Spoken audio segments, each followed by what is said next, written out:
ओम गणेशाय नमः. तुम्ही जीवनात खूप यशस्वी होऊ शकता.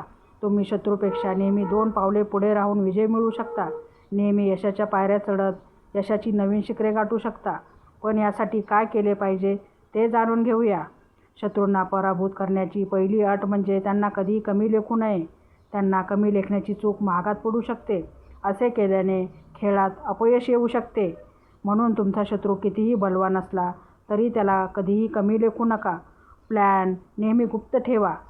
जर तुम्हाला तुमच्या शत्रूच्या 2 पावले पुढे राहायचे असेल आणि त्याला पराभूत करायचे असेल तर तुमचे प्लॅन नेहमी गुप्त ठेवा. तुमच्या गोष्टी खाजगी ठेवल्याने तुम्हाला तुमच्या शत्रूवर वर्चस्व गाजवण्यास आणि त्याला पराभूत करण्यास मदत होऊ शकते. शत्रूला हरवण्यासाठी तुम्हाला त्याची मानसिकता आणि रणनीती समजून घ्यावी लागेल. यामुळे तुम्हाला त्याच्याविरुद्ध एक योग्य योजना आखता येईल आणि वेळ आल्यावर त्यांना हरवताही येईल. त्याचप्रमाणे विंचू सतत दबा धरून बसतो, त्याचप्रमाणे शत्रू कधीही तुमचा विश्वासघात करू शकतो. म्हणून जर एखादा शत्रू तुमच्याशी मैत्री करण्याचा प्रयत्न करत असेल तर तुम्ही चुकूनही त्याच्यावर विश्वास ठेवू नये. तुम्ही त्याच्या गोड शब्दांना बळी पडू नये.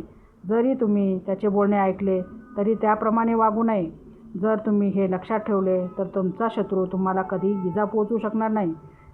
तुम्ही तुमच्या शत्रूशी नेहमी शांततेने वागले पाहिजे, पण त्याच्या हावभावावरही लक्ष ठेवले पाहिजे.